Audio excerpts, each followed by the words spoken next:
మీ బొల్లారంలో 56 లక్షలకే gated కమ్యూనిటీలో 2 BHK flat. Just call.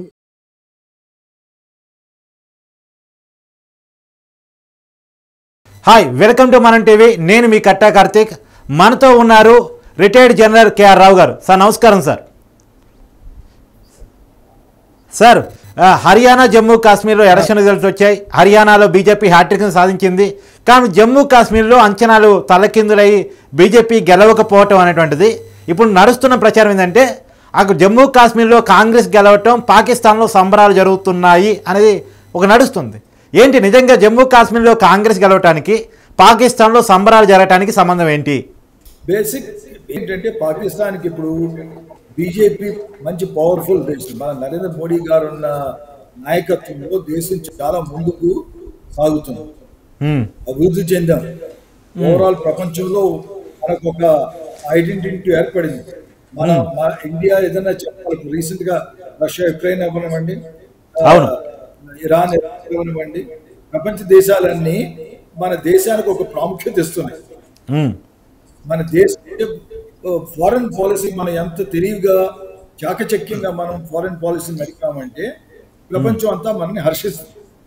ఈ తరుణంలో ఏంటి, పాకిస్తాన్కి మన దేశం ఎప్పుడైతే పురోభివృద్ధి చెందుతుందో అది పాకిస్తాన్కి ఇష్టం లేదు. ఎందుకంటే పాకిస్తాన్ ఎప్పుడు మనతో పోటీ పడుతుంది. ఆ రీతిగా మనం చూసినట్టయితే పాకిస్తాన్ కోరుకునేది ఏంటి, జేఎన్కేలో ఖచ్చితంగా బీజేపీ గెలవకూడదు. బీజేపీకి ఓవరాల్ నేషన్ లో అపోజిషన్ స్ట్రాంగ్ గా ఉండాలి. రెండోది అక్కడున్న ముస్లిం పార్టీస్, నేషనల్ కాంగ్రెస్ అవనివ్వండి, కాంగ్రెస్ అవనివ్వండి, కొంతవరకు వీళ్ళందరూ కలిశారు. తెలిసిన వీళ్ళందరూ కలిసి బీజేపీని ఏదో విధంగా ఓడించాలని. అవును, కనుక ఎప్పుడైతే బీజేపీ ఓడుతుందో ఖచ్చితంగా పాకిస్తాన్ మట్టుకు సంబరాలు చేసుకుంటుందో అందులో మనకేమీ ఆశ్చర్యమైంది ఏం లేదు. ఓకే, అంటే మన దేశంలో ఎవరు గెలవాలి ఎవరు ఓడిపోవాలని మన ప్రజల అంతర్గత విషయం మాత్రమే కదా సార్. మన ప్రజలు ఎప్పుడెవరిని మెచ్చుకోవాలి, ఏ అంశాలకు ఓటు వేయాలనేది మన ప్రజల మనోభావాలకు సంబంధించిన విషయం కదా. దాన్ని వాళ్ళు సెలబ్రేట్ చేసుకోవడానికి సంబంధం ఎక్కడ అనేది. అంటే ఇప్పుడు మన దేశం వీక్ అయితేనే కదా పాకిస్తాన్కి సంతోషం, రైట్? మన దేశం వీక్ అవడానికి ఏం కావాలి, ప్రభుత్వం ఉండాలి. ఎప్పుడైతే బీజేపీ ఫుల్లీ పవర్ లోకి వచ్చి కంప్లీట్ పవర్ ఎక్కువై కంప్లీట్ అథారిటీగా రూల్ చేయగలిగితే రైట్ దేశం ఇంకా ముందంజ తీసుకుంటుంది. ఎప్పుడైతే ముందంజ తీసుకుంటుందో అది పాకిస్తాన్కి అంత ఇష్టం లేదు. Point is valid. ఏంటి వ్యాలిడ్ మనం ఆలోచించుకోవాల్సింది, గుడ్ డెమోక్రసీ ఎప్పుడైనా సరే గుడ్ అపోజిషన్ ఉండాలి. అపోజిషన్, స్ట్రాంగ్ అపోజిషన్ డెమోక్రసీ బాగుపడుతుంది. అవును, డెమోక్రసీ ఎప్పుడు డెవలప్ అవ్వాలంటే మంచి అది డెమోక్రటిక్ ఫండమెంటల్ ఇది కదా సార్. అవును, కరెక్ట్. కనుక మరి మనం ఒక రీతిగా అన్ని రాష్ట్రాలు ఒకే పార్టీ ఉండాలి, అది కూడా అంత సరైన ఆలోచన కాదు. అవును, ఎందుకంటే ఎప్పుడైతే నేషనల్ లెవెల్లో మంచి అపోజిషన్ ఉంటే అప్పుడు మంచి ఆర్గ్యుమెంట్స్ జరుగుతాయి, డిస్కషన్స్ జరుగుతాయి, దేశానికి మంచి ఏంటి చెడు ఏంటి. లేకపోతే ఏమవుతుంది, ఒక్కోసారి సైకో ఫ్యాన్సీ అంటామే, సై అంటే సై, మా లీడర్ అంటే రైటు, దానా ఆ రీతిగా కూడా ఇంతకుముందు చూసాం మనం.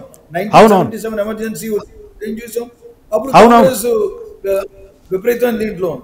అవును, కనుక తర్వాత మనం నేర్చుకోవాల్సిన lesson as a matured nation కి మనం అర్థం చేసుకోవాల్సింది ఉంది.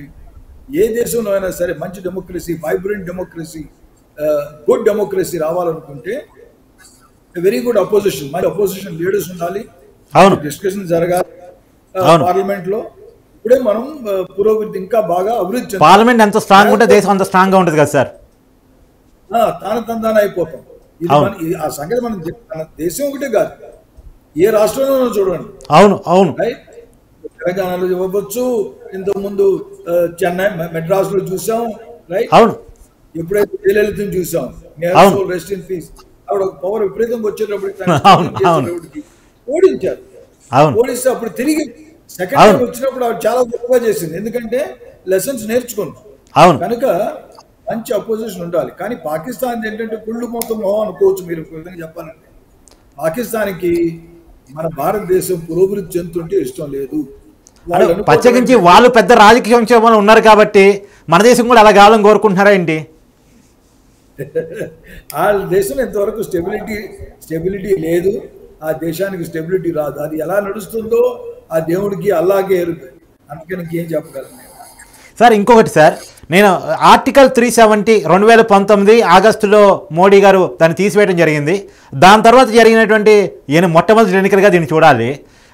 ఆ ఇన్ఫాక్ట్ ఏమైనా ఈ ఎన్నికల మీద పడింది అనుకోవచ్చా? రాబోయే కాలంలో ఆర్టికల్ 370 మీద దీని ఇన్ఫాక్ట్ ఎన్నిక రిజల్ట్ ఇన్ఫాక్ట్ ఉంటుందా?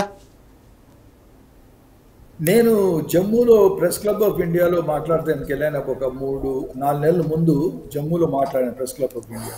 Okay, 6 months. నేను చూసింది ఈ ఆర్టికల్ 370 వచ్చాక జమ్మూ డెవలప్మెంట్ ఖచ్చితంగా జమ్మూ ప్రాపర్ అందరూ నమ్ముతున్నారు. డెవలప్మెంట్ ఇంప్రూవ్ అయింది. ఓవరాల్ రోడ్స్ ఇంప్రూవ్ అవుతున్నాయి, ఫ్లైఓవర్ స్టార్ట్ అయినాయి, డెవలప్మెంట్ బాగుంది. రైట్, ఖచ్చితంగా జమ్మూలో అయితే. ఎందుకంటే శ్రీనగర్కి నేను వెళ్ళలేదు. కానీ ఆర్టికల్ 370 వల్ల సెంట్రల్ గవర్నమెంట్ యొక్క ప్లాన్స్ డైరెక్ట్ గా ప్రజలకు చేరుతున్నాయి అనే ఒక ఏమా ఏర్పడింది, అనే ఒక కాన్ఫిడెన్స్ ఏర్పడింది. సార్, మీరు అన్నదే అందరూ అనుకున్నారు, సర్వే కూడా అలానే చెప్పే. జమ్మూలో వన్ సైడ్గా రిజల్ట్ ఉంటుంది, కాశ్మీర్లో రిజల్ట్ కొంత నెగిటివ్గా ఉన్నా కాశ్మీరీ పండిట్లు కొంత మద్దతు చెప్తారు బీజేపీకి అనుకున్నారు. కానీ ఎందుకు ఆ పాజిటివ్ రిజల్ట్స్ బీజేపీకి రాలేదు అంటే ఏం చెప్పొచ్చు? ఇప్పుడు కొంచెం ఎందుకంటే ఇప్పుడు వీల్స్ విత్ ఇన్ వీల్స్. ఇప్పుడు ఈ కాశ్మీరీ పండిట్లు కూడాను మేబీ వాళ్ళ ఎక్స్పెక్టేషన్స్ బీజేపీ నుంచి ఒక విధంగా ఆలోచిస్తే పనూన్ కాశ్మీర్ అని ఒకటి ఉంది ఆర్గనైజేషన్. వాళ్ళు ఏమన్నారు, కాశ్మీర్ విభజించేటప్పుడు కింద జమ్మూ రీజన్ అంతా ఒక సెపరేట్ ఓటర్ తీసి ఒక సెపరేట్ స్టేట్ కింద దాన్ని డెవలప్ చేయాలి ఎవరైతే హిందూస్ ఉంటుంది. సో వాళ్ళకి జనరల్లీ సెంట్రల్ గవర్నమెంట్ బీజేపీ ఈ ప్లాన్ పూర్తిగా ఫాలో అవ్వలేదు అన్న సెంటిమెంట్స్ కొన్ని ఉన్నాయి. కనుక ఇది పూర్తిగా రిజల్ట్ వచ్చాక అనలైజ్ చేయవలసిన పని. కానీ ఒక సెంటిమెంట్, అది కూడా నేను జమ్మూ వెళ్ళినప్పుడు చూశాను. అవును, అందరూ బీజేపీతో అక్కడ సంతోషంగా లేరు. కొంతమంది ఏమంటున్నారంటే మేము అడిగిగా చేయలేదు. ఎస్, అభివృద్ధి చెందుతుంది, డెవలప్మెంట్ అవుతుంది, పని వస్తుంది, ఈ కనిపిస్తుంది.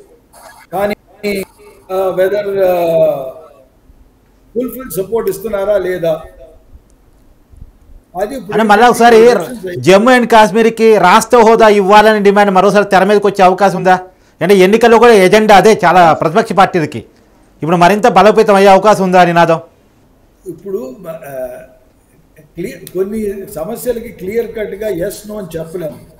పాలిటిక్స్ అన్నాక తర్వాత ఏంటంటే అవి ఏ విధంగా మార్పులు వస్తాయో అది ఇప్పుడు ఇట్స్ టూ ప్రీమెచ్యూర్. మనం ఇదేంటంటే 2-4 అన్నట్టుగా క్లియర్ గా చెప్పలేము. రైట్, కానీ ఏంటి ప్రస్తుతానికి మనం చూడవలసింది ఏంటి, ఏం జరుగుతుంది, సైన్స్ ఏమున్నాయి.